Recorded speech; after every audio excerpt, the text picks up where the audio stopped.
Imagine this. You grow up believing that being intelligent is a blessing, that if you study hard, ask the right questions, and think deeply enough, you'll find answers. Clarity, control, peace. You're told that smart people succeed, that understanding the world will make it more manageable.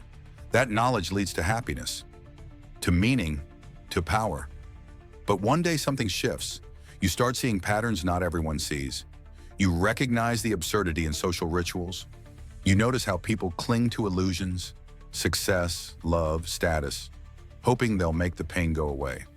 And suddenly the world doesn't feel brighter. It feels heavier, colder, like you've opened a door no one else sees, and now you can't close it. Welcome to the hidden curse of awareness. It begins slowly. You overthink everything. You see through people's masks, so much so that you stop trusting faces.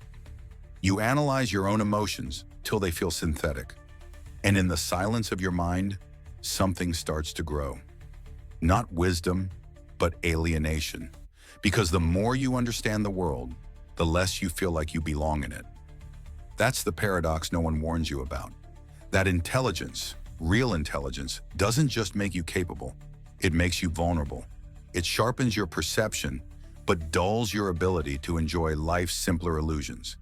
It shows you what's real, but strips away what makes it feel worthwhile. You see, most people can live in the moment, laugh freely, love without hesitation, but you're watching everything from a distance, even when you're inside it. You're calculating what the moment means instead of living it, and that disconnection is the cost. Arthur Schopenhauer saw it over 200 years ago.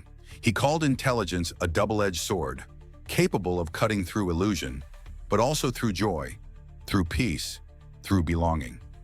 So before we go any further, ask yourself, has your intelligence made life better or just clearer? And if it's only made things clearer, is that clarity a gift or a trap you can't escape?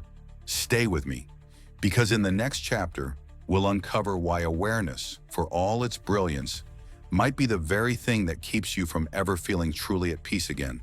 You've heard it before. Knowledge is power. But what they rarely tell you is this: power doesn't always bring peace. In fact, the more aware you are, the harder it becomes to live in peace. Because awareness comes with a cruel catch. You start seeing too much, too clearly, too deeply. You see through the smiles that hide sadness, the rituals that disguise desperation, the ambition that masks emptiness. You become the kind of person who walks into a room and feels everything. The tension beneath the small talk, the resentment behind the praise, the loneliness echoing under the laughter. And you can't unsee it. That's the paradox. Awareness reveals truth, yes, but truth doesn't always comfort. Often it wounds, it isolates, it takes the innocence out of simple pleasures. That TV show everyone loves? You analyze its symbolism and predict the ending. That romantic moment, you question its authenticity. That party? You wonder what everyone's really trying to distract themselves from. You become a spectator of life, always watching, rarely in it, because when you're aware of life's impermanence, of the absurdity baked into existence, it becomes harder to pretend, to laugh without wondering why, to dance without questioning the music, to love without fearing its inevitable loss. And while others can swim in the shallows, content with surface pleasures, you're drowning in depth.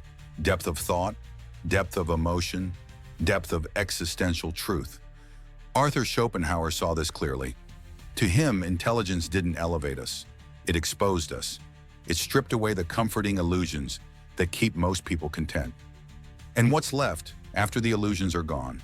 Just the raw ache of awareness. So here's the brutal truth. The brighter your awareness shines, the longer your shadow stretches. And in that shadow lives the question, can peace survive in a mind that sees everything? In the next part, we'll explore that shadow more closely and uncover the psychological cost of seeing too much. There's a price for seeing clearly, and that price is weight, not physical, but emotional, existential. Because the mind that perceives more carries more, more responsibility, more contradiction, more suffering. Let me ask you something. Have you ever been in a conversation where everyone was laughing, but something in you stayed quiet, distant, because you sensed a tension that no one else noticed? That's the burden of feeling out of place. Not because you're arrogant, but because you're aware. You see layers others miss. You pick up on patterns others dismiss. You ask questions that disrupt comfortable answers. And over time, that awareness becomes isolating. Because how do you connect when you've seen behind the curtain? How do you participate in the performance when you know the lines are scripted? How do you chase the dream when you've seen how hollow the reward can be? The world begins to feel like a masquerade, and the more you understand it, the harder it becomes to pretend. Studies in psychology support this. High cognitive empathy often correlates with higher levels of anxiety, depression, and emotional fatigue. The more sensitive you are to the emotional climate around you, the more overwhelmed you become by it. This isn't just poetic, it's neurological. A more complex brain doesn't just process more data, it reacts more deeply. And while others can compartmentalize, distract, or forget, you remember, you ruminate, you relive. This is why many deep thinkers, philosophers, writers, artists, have battled inner darkness. Not because they were broken, but because they saw too much in a world built on selective blindness. Schopenhauer believed this suffering wasn't random. It was the natural consequence of piercing through illusion. To him, the truly intelligent mind isn't burdened by circumstance. It's burdened by clarity. And that clarity can lead to something even more dangerous than sadness: disconnection. Because once you see through the noise of the world, silence becomes your closest companion. But what if your own mind, your overthinking, your endless analysis, isn't just a byproduct of intelligence, but its curse? Let's explore that next. It starts innocently. You replay a conversation in your head. What did they mean by that? Should I have said something else? Did I sound too cold or too eager? Then you analyze the tone, the timing, the silence between their words. And before you know it, it's 2 a.m. And you're arguing with ghosts. That's the curse of the overthinking mind. A mind so hungry for understanding that it devours itself in the process. You see, most people think intelligence is about answers. But the truth, the most intelligent minds ask questions. Endlessly, relentlessly, painfully. They don't stop at why. They ask, what does this mean? What if I'm wrong? What if I'm right? And that's even worse. Overthinking isn't a flaw, it's an overflow. Too many tabs open, too many versions of reality competing for attention. And the worst part? The smarter you are, the more convincing your inner critic becomes. It doesn't just second guess, it debates. It builds arguments. It makes you feel like you should be able to fix everything, if only you thought hard enough. But not all questions have answers. Not all problems have solutions. And sometimes the attempt to understand is what keeps you stuck. Schopenhauer called this the restless will of the mind. A mind that cannot rest because it believes that somewhere, out there, is a final truth that will make all the noise go quiet. But that truth never comes. Not through logic, not through obsession, not through another sleepless night, because the mind doesn't want peace, it wants control. And intelligence, left unmanaged, becomes a tool of torment. It turns mirrors into mazes, insight into insomnia. So if you've ever felt like your mind won't shut off, like peace is always one thought away, but that thought never arrives, you're not alone. You're just caught in the trap that no one warned you about. The trap of thinking too much in a world that doesn't think enough. So the question becomes, if intelligence brings so much torment, why do we keep chasing it? Let's find out in the next part. From a young age, we're told a story that intelligence leads to mastery, that if you're smart enough, prepared enough, perceptive enough, you can control your life, predict outcomes, avoid pain, hack the system. But this is a myth, a beautiful, seductive lie. Because the truth is, no amount of intelligence can make life predictable. Think about it.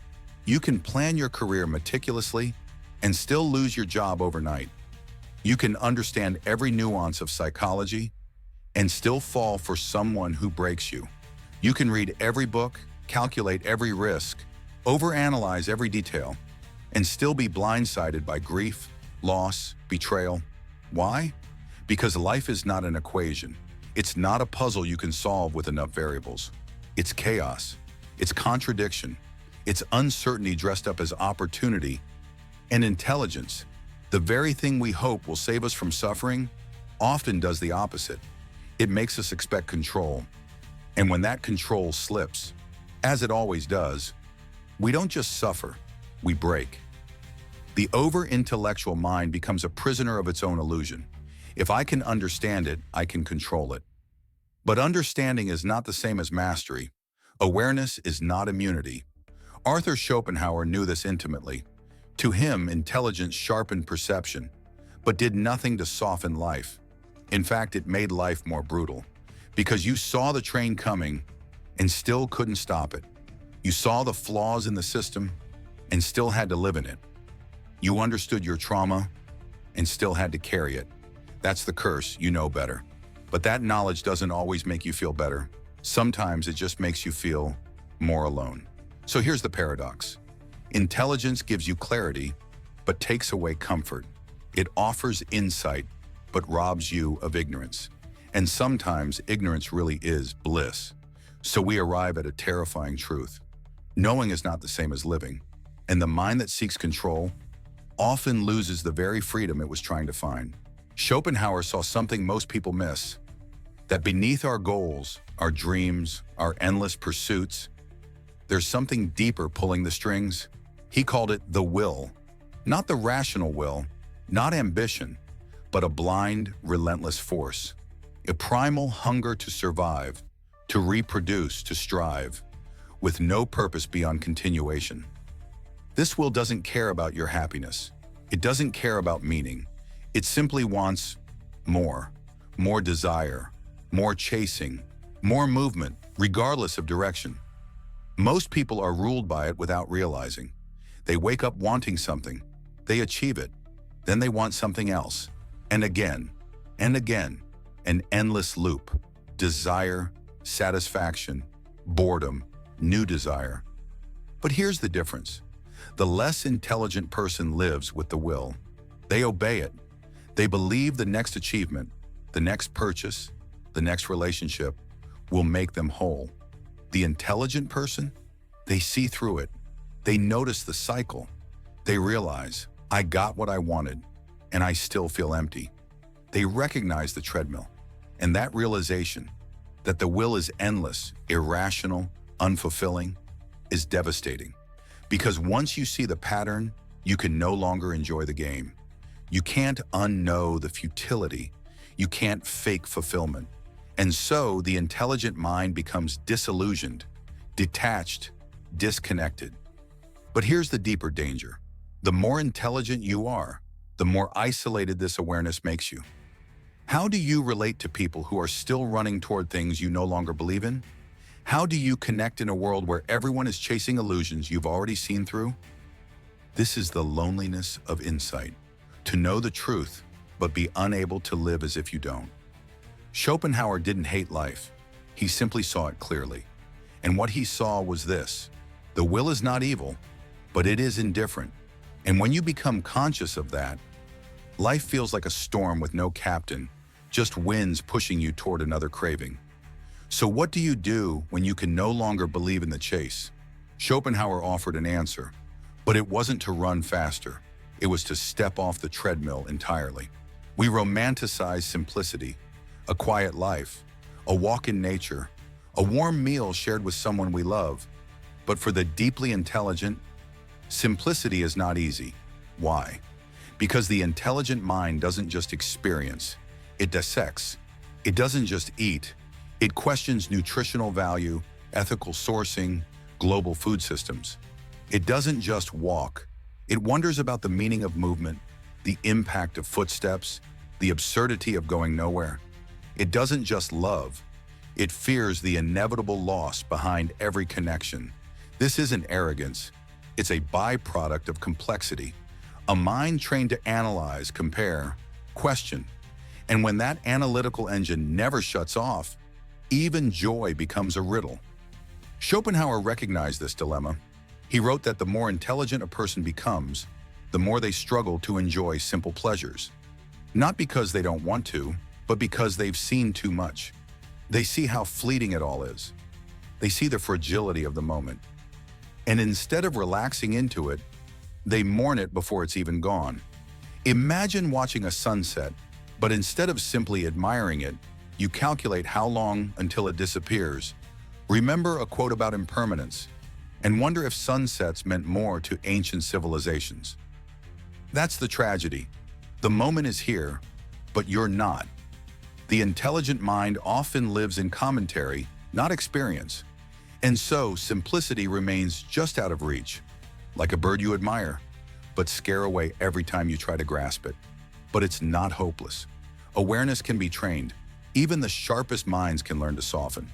Not by forgetting their intelligence, but by learning when to put it down, to not overanalyze the sunrise, to taste the food without judgment, to love even knowing it won't last. Because maybe the true test of intelligence isn't how much you know, but how gently you can carry that knowing, without letting it crush the moment in your hands. When the mind has seen too much, when the world no longer offers comfort, when intelligence brings only more suffering, where do you go? What do you do? Schopenhauer's answer was simple, but radical. You don't chase more.